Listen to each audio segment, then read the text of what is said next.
Good evening, everybody. I would like to thank everybody who joins us at this time in Ukraine Media Center Ukraine Forum. Thank you. Hello, everybody who is with us in this hall, in this studio. Today, we invited you for the press briefing upon the visit of the European parliamentaries for the interference in the democratic processes in other countries, including countering of disinformation. And I'd like to introduce our speaker and the head of delegation, Raphael GLUCKSMANN, the head of the special committee. Good evening, Mr. Raphael. Welcome to Ukraine. And Mr. Raphael will tell us about the goals of the mission and first results of its work in Ukraine. Thank you. Thank you very much. And I will speak in the name of our delegation, composed of members from different political groups. And I will first say that the European Parliament is very clear in the support of Ukraine. And the goal is Ukrainian victory. There is no other goal than Ukraine to win this war, because we perfectly know in the European Parliament, and especially in our Special Committee on Foreign Interference, that this war did not start on February 24th, and it did not limit itself to the borders of Ukraine. This war targets every single European democracy, and we are in this fight together. So that's the first message that we wanted to bring to Kyiv. And then we wanted to see how we can improve our help and our support coming from the European Union, not only in terms of weapons, which we should do, not only in terms of sanctions, but also in terms of fighting together this battle of narrative, fighting together Russian manipulation of information and spread of fake news about the war and about the real targets of this war. And we worked with our Ukrainian friends from ministries, from presidential administration, from government, but also from civil society and from media, in order to shape this common front on this battle of information. Because it's not only a military battle, it's also a geopolitical and an information battle. And it's very clear that we are in this fight together, and that the European Parliament and the European Union should raise the support for Ukraine in this fight. So that's what we came to do, to deliver this message and to bring back to Brussels very concrete idea in order to step up the support that Ukraine is receiving.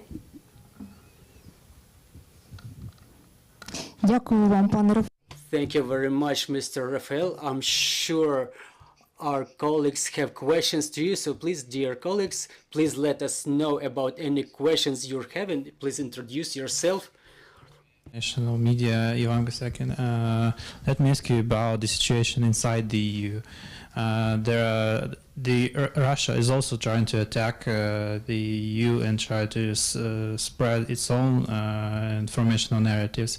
How does the EU tackle this battle, this Russian narrative? I know that you sent back hundreds of Russian diplomats. How can this battle continue, and what you can learn from Ukrainian side in this? Thank you. So first, sanctions against the Russian Federation, and we need to step up these sanctions. For instance, not all propagandists of the Russian Federation are on our list of sanctions. They should be. They are criminals. They are not just people spreading fake news. They are supporting a war which is a war of aggression, and they are supporting crimes against humanity.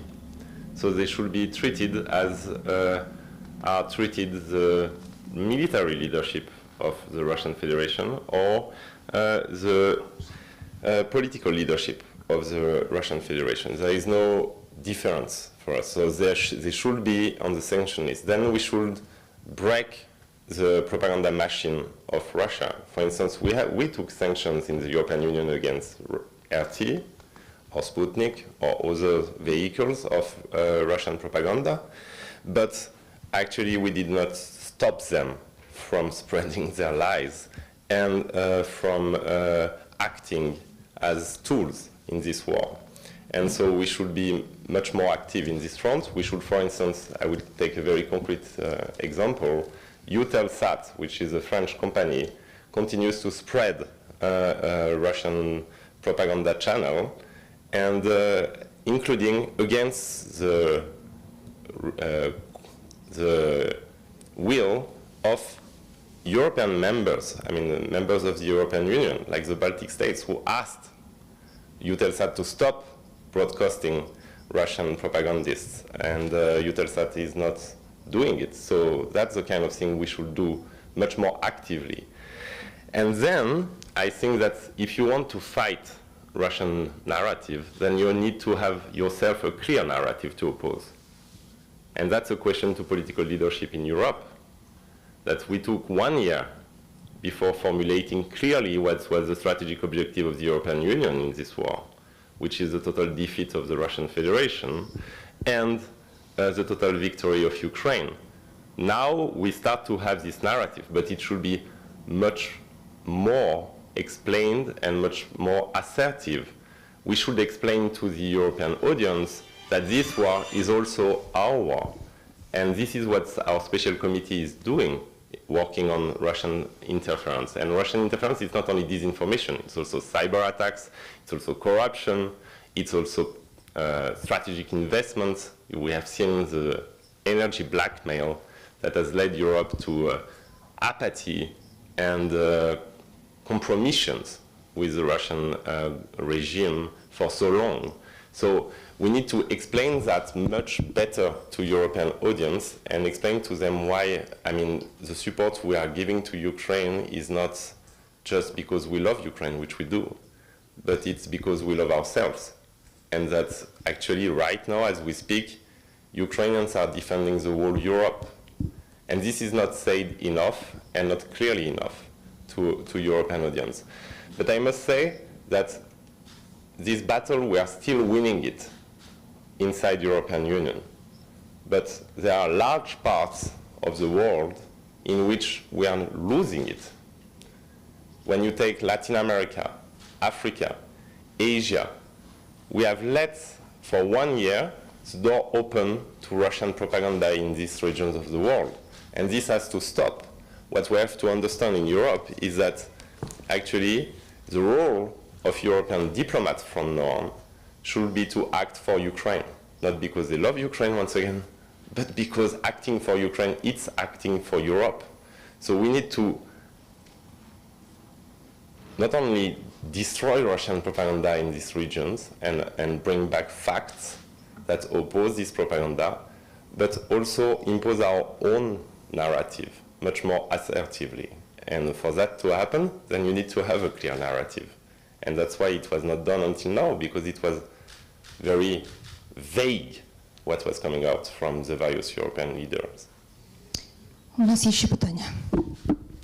We have more questions.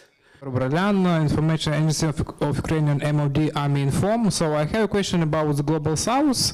And during the last year of the full-scale Russian invasion, we have seen that these countries of Latin America, Africa, Indo-Pacific, Middle East, they are either neutral or support Russia.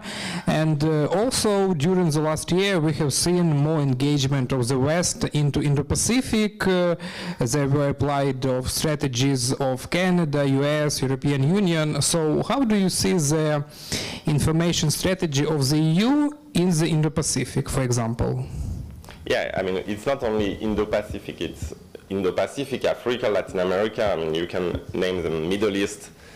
And, well, we come as supporter of Ukrainian fight, but we did not yet turn into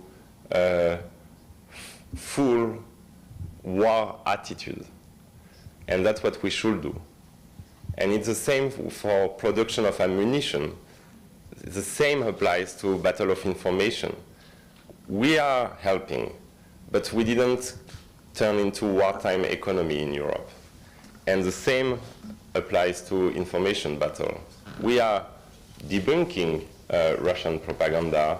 We are contradicting Russian propaganda, but we are not fully in the game. And that's what needs to be changed now.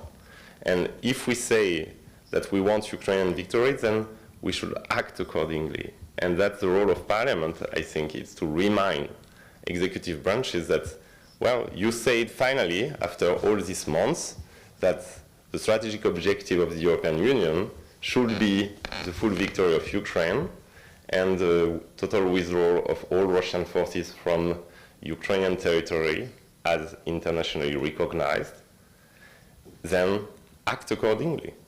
If really the future of Europe is at stake, then there are lots of things to be done that are not done yet. As we speak, our sanctions still have loopholes. As we speak, our satellite broadcasters still broadcast Russian propaganda. As we speak, we are still hesitating to deliver long-range or even medium-range missiles to Ukraine. So we are not there yet. As we speak, our industry is still not working 24 hours, 7 days per week in order to produce ammunition. So our message is very clear when we come back to Brussels. It's that there is a time now for a mental revolution, which is just following our words and translating it into actions. And when you speak about Indo-Pacific, then it means that we need a much more confrontational approach in the informational space to what China is relaying as propaganda about Putin's war. And this is something that is not yet done. And that's why we think that, you know, there was this Rammstein of defense, which proved to be very efficient in terms of weapons delivery to the Ukrainian resistance. And we need a Rammstein of information. We need a Rammstein for the battle of narrative. And we also need to understand that the message that will be delivered, for instance, to European audience should not be the same as the one delivered to the global south. I will take a very simple example. Ukraine is portrayed in Russian propaganda as a tool of the West. And Russians are explaining that they are the anti-colonial power resisting to Western imperialism, yes? This appeals to some of the audience. But just the true narrative is that Ukraine is a former colonized power which asserts its independence against an imperial regime. And so Russia is the imperialistic regime and the colonizer there. And Ukraine is actually, should be the hero of all former colonies wishing to be free and independent. And this line was not spread in the right way in the global south. And this is something that Ukrainians should do, but we are here to help, obviously, because you are not covering, for instance, with your diplomatic service, the entirety of this south, and we are. So now, from now on, every EU delegation in the world should be your embassy.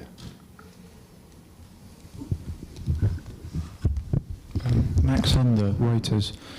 It seems to me that the greater challenge around disinformation and the pushing of Russian narratives is on the internet. You've already talked a bit about broadcasters, but it seems to me that the great challenge is the internet, and particularly in Europe, Twitter, here, Telegram. I'm less familiar with how information is spread online in for instance, in Asia. That's not really my expertise, but I think WhatsApp's quite popular there, right? How do you deal with misinformation, disinformation that is spread by, let's say, for instance, as this is what I most often encounter, by a Twitter account without a name attached, Yeah. but lots of followers, but it's not an official organization or a name. How does, what would you sort of put forward to deal with that? Because that seems to be the most rampant problem right now. Yes, you are right, and that's why in Europe we were at the avant-garde of regulating social platforms, because it cannot be that they run away from their responsibility forever, and so the responsibility should be put on the platforms themselves, that they have to cooperate in the fight against disinformation, or otherwise they will be judged responsible for the spreading of disinformation. We have passed legislations in Europe, the DSA, the DMA, which are, I think, very good legislation, because for the first time, the social platform will have responsibility, and they will be responsible for the content that they are broadcasting. And so what we should do now is implement this legislation and negotiate with the platform with Ukraine, which means that for the moment, when Ukrainians are interacting with the platform, of course they receive welcoming attitude, because right now it's impossible to just dump them. But the truth is that if Europe is doing it with you, then there will be more weight in the balance. And so the main thing for us now is to make the platform understand that we are serious, which not all of them understood very clearly. And you were mentioning Twitter and Telegram, but you also have TikTok, which is spreading a lot of disinformation without ever taking any form of responsibility for it. And so they should be put in front of their responsibility, and we should be very blunt to them.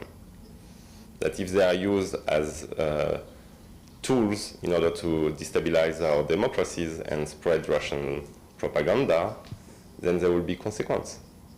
And again, I mean, that was already before the war the mood in Europe to do that. So we should just speed up and act. And when it comes to Telegram, then you have a different issue. Is that Telegram per se is based on the rejection of this kind of regulation. So then the consequence might be even tougher to Telegram than to the other ones.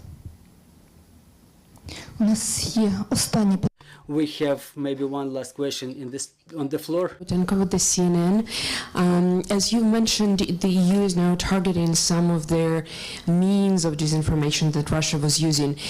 After that has happened, has Russia been opening up new doors or using new tools for disinformation, something that you are noticing now? For instance, when you shut down, some of the stations broadcasting, have they gone, where they have put their misinformation to? Have they moved those resources to the social media, or maybe something new, that whatever your expertise, if you could share that? Thank you.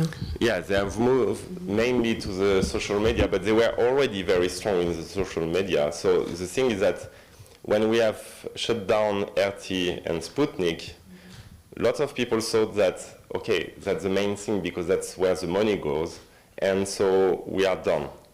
But this was like 3% of Russian disinformation in reality. And the RT and Sputnik were acting as content producers, but the spreading was not on RT's channel because the ratings were poor. It was in YouTube, it was in Facebook, it was in Twitter, it was on the social network. So basically when we made them stop to broadcast, it was just the first step because they were still acting as content producers. So now, for instance, in France, their bank accounts were frozen and they cannot even produce content, but we lost so much time. It should have been done the day after we took the sanctions. And now, what's happening is that they are investing their money through through other ways, other paths, and creating the same content that they were creating with Russia Today and broadcasting it without the stamp RT. But they have the same level of disinformation, plus RT and the others are still broadcasting in the south. and they are very, very powerful there. And more, I must say. So according to our analysis, their ratings are skyrocketing as we speak, which is super worrying because obviously the more people have access to their content, the further we are from rallying them to the support of Ukraine and Europe. So that should be a global fight. And we have an issue is that Russia and China have invested a lot, for instance, in Africa, when we were actually very passive, and now they are using their channels. And by the way, if you ask yourself about the position of China, then just look at what kind of narratives they are spreading. And you will understand very clearly that when they speak about a partnership that has no limits, that was the wording of Xi and Putin when they made this promise to the world to install a new world order. Well, that's what they are doing. They are spreading Russian propaganda everywhere they can. So that's why we need to change our attitude and understand that this is a global confrontation. It's not just that we need to send weapons to Ukrainian military on the front line, but that we should act as part of this confrontation, not because we want it, but because this confrontation is targeting us. And for instance, I speak as a French. We have a Wagner group spreading lies about France for years from now on and putting in danger our soldiers, for instance, in African mission. And our reaction to it was very, very weak until now. So it's time to be a bit stronger. Пане Рафаелю, я знаю, що нам Mr. Raphael, we know that we have to let you go already, that we don't have a lot of time for further briefing. Thank you very much. Thank you.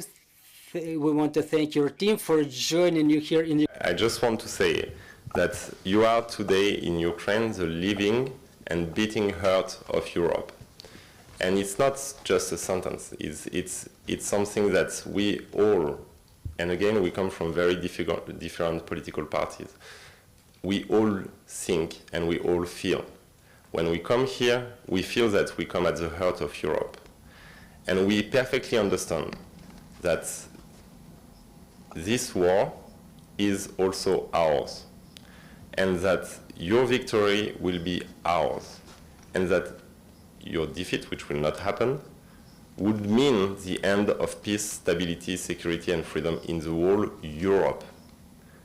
So when we insist in the parliament that the help you receive should be much bigger and much quicker, it's not because we do that out of solidarity for Ukraine. It's because we are selfish people. And we want you to succeed because it means that we will live in peace in the whole of Europe. So that's something that we came here with, but we will go back with a conscience of that is even greater and clearer, and repeat it to all Europeans, even those who have trouble to understand it, that from now on, the incremental policy of helping Ukraine step by step is over. We should deliver all the help we can at once and make sure that it helps Ukraine to reach quick victory in this battle that is a common battle for European democracy. Дякую вам, пане Рафаелю, за ці слова. Вони надихають кожного українця. Дякуємо.